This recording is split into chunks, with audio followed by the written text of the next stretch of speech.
As stated in my previous review of the Spider-Man 60s cartoon, there really weren't any cartoons based on the character in the 1970s. Mainly, Marvel had shifted their focus to live-action television.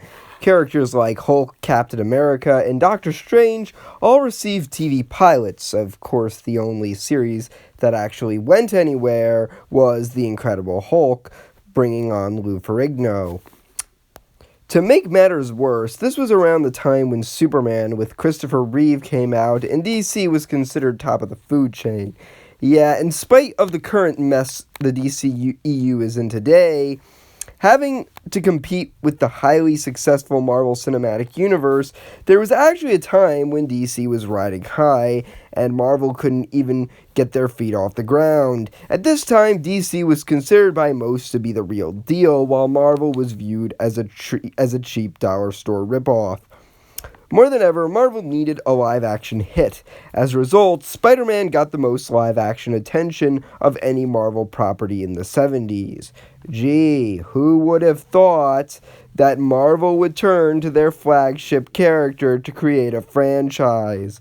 On CBS, a Spider-Man live-action series came on the airwaves, and it wasn't very good at all, actually, glossing over Uncle Ben's death and just about everything important about Peter Parker as a person. Even Stan Lee admitted that he hated it on multiple occasions. Ouch. Spider-Man had more live-action success in Japan, where Toei combined the two things I love the most, Spider-Man and Tokusatsu. Also, this version wasn't Peter Parker. On top of that, he was given a robot. Yeah, weird. The show went on to inspire Super Sentai and eventually Power Rangers. Meanwhile, back in the States, Spider-Man was appearing in bizarre Electric Company segments, and in 1975, development on a Spider-Man movie began. Of course, it didn't come to the big screen until 2002, but early ideas featured a musical script and Spider-Man fighting Nazi stormtroopers. Oh, and one idea featured the character turning into a giant spider monster. That was a weird time for the character. With all the live-action ideas going around, it seemed uncertain that another cartoon incarnation would ever come to light. That is until 1979, when De Pate Freleng Enterprises produced a Spider-Woman series. Though the series is nothing to write home about, they didn't even make Jessica British, it is notable for one thing: guest appearances from Spider-Man. 2 years later, a decision was made by De Pate Freleng to make a Spider-Man-focused series. Unlike Spider-Woman, which aired on ABC, this would air on NBC along with their Human Torch-less Fantastic Four series. Unlike other Spider-Man animated series, this is one I didn't grow up watching, or at least watched when it aired. I learned about it in the mid-2000s on the website spiderfan.org. As a result, I had to rewatch it before doing this review. What's weird is how barely anyone speaks a word about the series. For a long time, I wondered why this was, until I rewatched it. But without further ado, let's get into Spider-Man. The format for this review will be slightly different due to the fact that the 60s series was 3 seasons long, and this is only 1 season long. Now let's get to it. Our first episode is titled Bubble Bubble Oil and Trouble. In my review of the 60s show, I mentioned the first villain of that series was Dr. Octopus. Well, the first villain here is Dr. Octopus. Seriously, the writers of the series do realize Spider-Man has a ginormous rogues gallery, right? Anyways, the episode starts out with a bank robbery. Spider-Man notices it only to later find out that Doc Ock is behind the robbery. After Ock later attempts to steal a moon rock from Empire State University, we learn that his plans are to control the world's oil supply. While this is going on, Peter has to deal with an assignment that's due.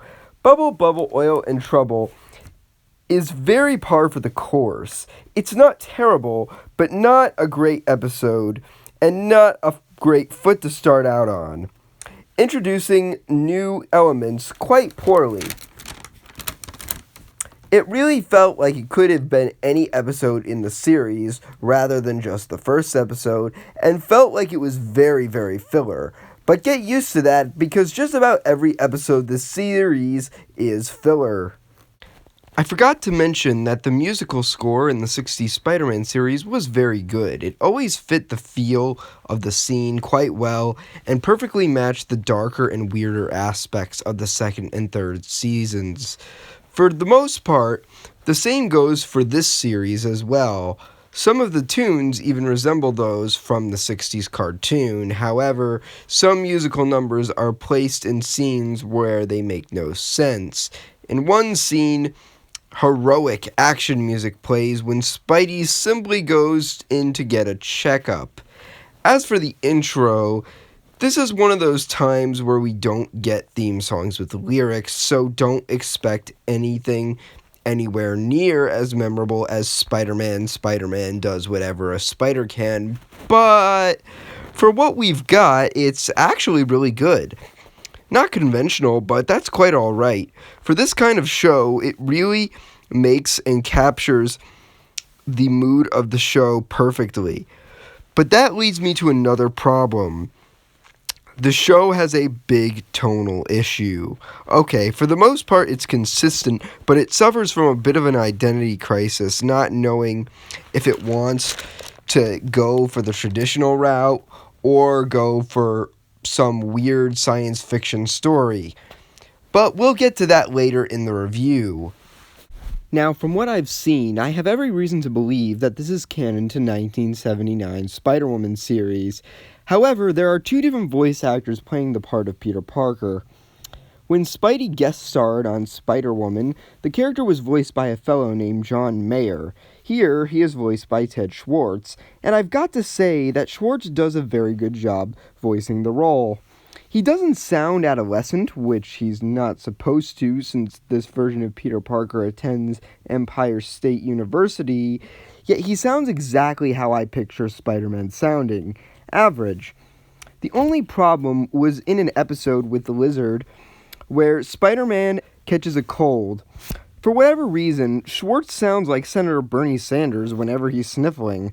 However, aside from that, he does just fine. We actually get an ambitious set of villains this series. Not many villains appear more than once, aside from two.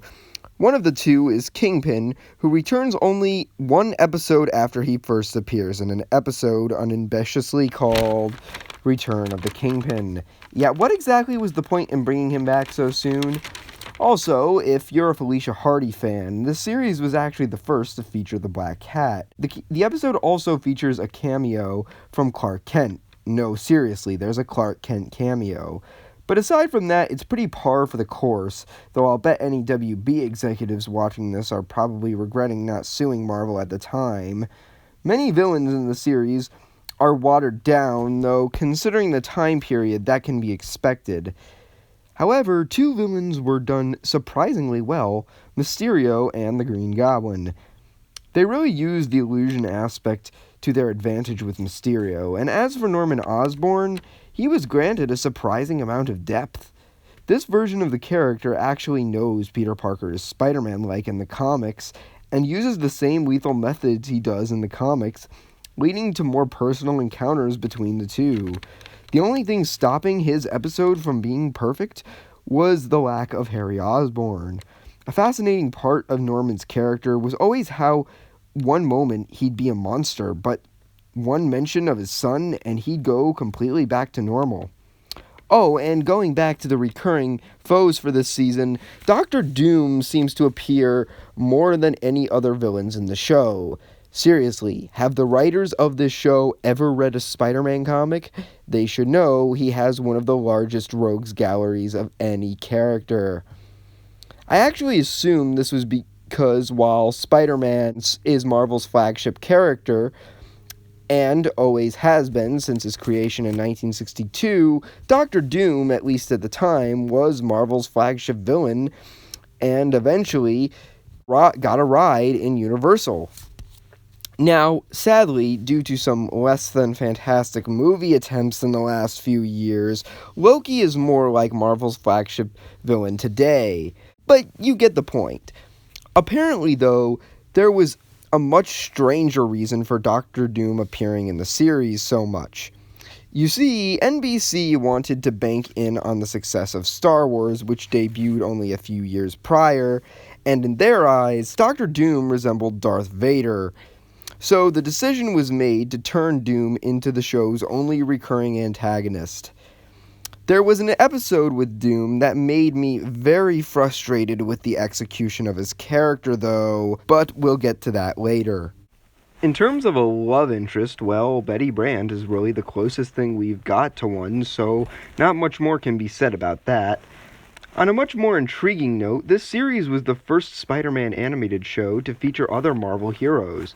Throughout, the series featured Ka-Zar, Captain America, Namor the Submariner, and Medusa from the Inhumans. Of course, the only one that casual fans will recognize today is Captain America, but it was still nice to see other faces throughout. I'd also like to talk about Jameson, since he has a real presence in the show. Here, Jameson actually has a nephew named Mortimer who I can't stand. He always came off as entitled and unlikable. You could argue that maybe that's the point of the joke, but his presence always felt unnecessary. I don't think I'd have as much of a problem if his personality somehow reflected Jameson's, except it doesn't. As for Jolly Jonah himself, I actually really liked this take on the character. I loved how both Jameson and Spidey got to one-up each other on multiple occasions. I also found it fascinating how, despite hating Spider-Man with a burning passion, Jameson looked up to and celebrated Captain America.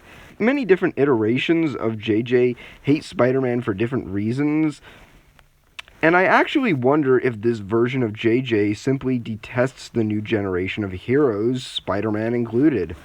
Also, I forgot to mention this earlier, but apparently Jane Lynch actually starred in this series.